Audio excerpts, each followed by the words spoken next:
Hello friends, my name is Savi. Welcome to my YouTube channel Savi easy learning.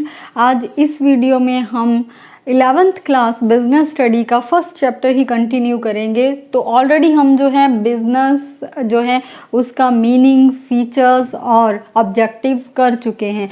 तो आप जानते हैं सभी कि बिज़नेस क्या क्या मीनिंग है। बिज़नेस में प्रोडक्शन से लेके प्रोडक्ट को डिस्ट्रीब्यूट करने तक की सारी एक्टिविटीज़ जो हैं वो परफॉर्म की जाती हैं। तो यहाँ पे इन एक्टिविटीज़ को हम जब दो पार्ट्स में डिवाइड कर देते हैं, देन बिज़नेस एक्टिविटीज़ जो हैं इसकी क्लासिफिकेशन आ जाती है इंडस्ट्री और कॉमर्स के रूप में। यहाँ पे प्रोडक्शन की इंडस्ट्री में कौन सी आती हैं? प्रोडक्शन से रिलेटेड सारी एक्टिविटीज़।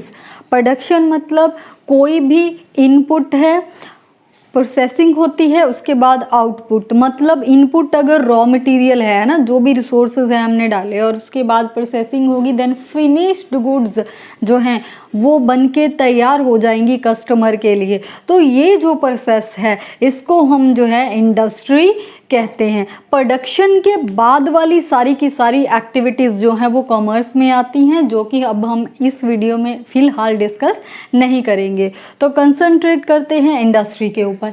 तो यहाँ इंडस्ट्री जो है इसमें एक कस्टमर के लिए किसी प्रोडक्ट की वैल्यू क्रिएट होती है। वैल्यू क्रिएट करने को हम कहते हैं उसकी यूटिलिटी क्रिएट होना, है ना। प्रोडक्ट के लिए कस्टमर या किसी सर्विस के लिए कस्टमर जो है पैसे क्यों देगा? जब उसकी उसके लिए कोई उपयोगिता है, जब उसकी उसके लिए कोई वैल्यू है और वो उससे सेटिस्फाई होगा। तो ये चीज़ जब एक जो है बिजनेस जो है क्रिएट करता है, तो ये इसको हम कहते हैं इंडस्ट्री। इसकी एग्जांपल लेते हैं। मान लीजिए एक लकड़ी है या एक कोई भी ट्री है ना, तो वो जो लकड़ी है उसकी वैल्यू कस्टमर के लिए नहीं है उतनी। जब उसकी फॉर्म चेंज कर दी जाएगी, तो फॉर्म चेंज करने का मतलब उसको चेयर्स, फर्नीचर कोई भी बना दिया, बेड बना दिया, है ना, तो ऐसे उसकी जो वैल्यू है वो बढ़ जाएगी, है ना, कस्टमर के लिए। तो इसको हम कहते हैं वैल्यू क्रिएट करना।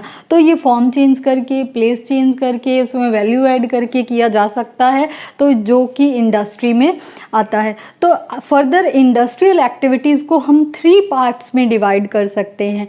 तो फर्स्ट है प्राइमरी, सेकेंडरी और टर्शरी इंडस्ट्रीज़। तो अगर हम बात करें प्राइमरी इंडस्ट्रीज़ की, तो इसमें जो है नेचुरल रिसोर्सेज से किसी चीज़ को एक्सट्रैक्ट करना या फिर रिप्रोडक्शन की एक्टिविटीज़ आती हैं। तो इन्हीं बेसिस के ऊपर फर्दर प्राइमरी जो इंडस्ट्री है इसको 2 पार्ट्स में डिवाइड कर दिया जाता है। एक है एक्सट्रैक्टिव इंडस्ट्री और जेनेटिक इंडस्ट्री।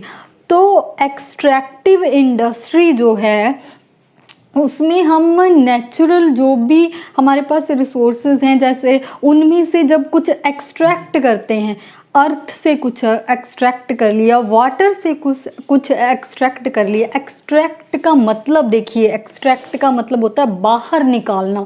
तो इसी से इसका मीनिंग भी क्लियर हो जाता है।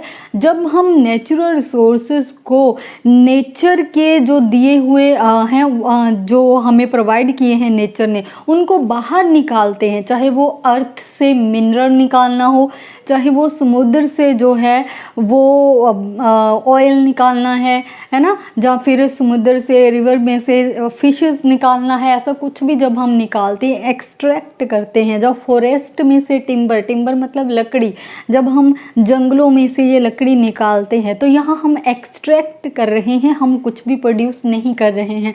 तो ये जो एक्सट्रैक्शन की एक्टिविटीज़ हैं वो एक्सट्रैक्टिव जो इंडस्ट्री है उसमें आती हैं, जो कि प्राइमरी इंडस्ट्री के अंडर आती हैं। तो सेकेंड जो है प्राइमरी इंडस्ट्री में, दैट इज़ जेनेटिक।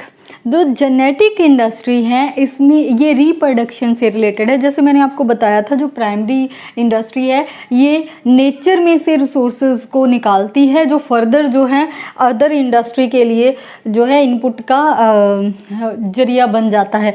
तो यहाँ प्राइमरी इंडस्ट्री को हमने 2 पार्ट्स में डिवाइड किया था। एक तो इसमें एक्सट्रैक्शन के काम होते हैं, मतलब कुछ निकालना, उसके बेसिस के ऊपर एक्सट्रैक्टिव इंडस्ट्री बन गई।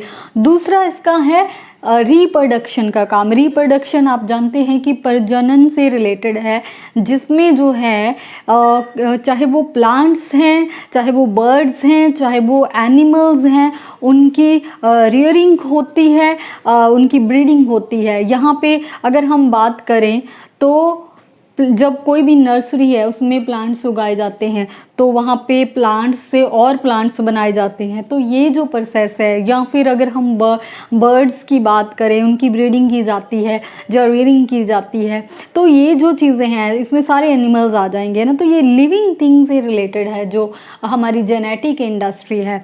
तो यहाँ जो है ये सारी चीज़ें जो हम एक इंसान जो है इनका पालन पोषण जो है क्यों करता है, ताकि उससे जो है बिजनेस या पैसा प्रॉफिट कमाया जा सके। जो सारी चीज़ें जो हैं ये आ जाती हैं जेनेटिक इंडस्ट्री में। तो यहाँ पे जो भी आउटपुट है वो फर्दर इंडस्ट्रीज़ में यूज़ किया जाता है, वहाँ पे एज अ रॉ मटेरियल। उनके लिए ये जो है सारा प्राइमरी इंडस्ट्री का आउटपुट है जो वो सेकेंडरी इंडस्ट्री का रॉ मटेरियल बन जाता है। यहाँ एक चीज़ का ध्यान रखिएगा, जब तो आप समुद्र में से निकालेंगे फिश, है ना, तो वो किस में आ जाएगा, एक्सट्रैक्टिव में। आपने उनको पाला नहीं है, वो नेचर ने आपको दी हैं, तो वो एक्सट्रैक्टिव में आ जाएंगी। लेकिन जब आप खुद पॉन्ड बनाते हैं, फिशिंग जो करते हैं, फिशिंग का काम करते हैं पॉन्ड बना के, तो वहाँ पे पॉन्ड में आप उनका पालन पोषण कर रहे हैं, रियरिंग कर रहे हैं उनकी, है ना। तो ये जो चीज़ें हैं ये आ जाएंगी जेनेटिक इंडस्ट्री में, जहाँ आप खुद उनको पालते हैं और उनको खुद डेवलप करते हैं। तो उनकी प्रजनन की प्रक्रिया जो है वो जेनेटिक इंडस्ट्री में होती है, जहाँ पे जंग एनिमल्स, जंग प्लांट्स जो है वो पैदा किए जाते हैं। तो अगर पॉन्ड्स में होगा तो वो है आपका जेनेटिक में। अगर समुद्र में से आपने कोई पाला नहीं है, वो किस में आ जाएगा, एक्सट्रैक्टिव इंडस्ट्री में। इसमें आपके डेयरी फार्म्स आ जाते हैं, पोल्ट्री फार्म्स आ जाते हैं। तो ये सारी चीज़ें जो हैं, नर्सरीज़ वगैरह, ये आपकी जेनेटिक इंडस्ट्रीज़ में आ जाती हैं। फ्रेंड्स, अगर आप जो है नेक्स्ट सेकेंडरी इंडस्ट्री की टाइप्स देखना चाहते हैं तो आप मेरे यूट्यूब चैनल पे जाके देख सकते हैं। और अगर आपको ये टॉपिक जो है बिल्कुल क्लियर है, देन प्लीज़ मेरे यूट्यूब चैनल पे जाके लाइक करें।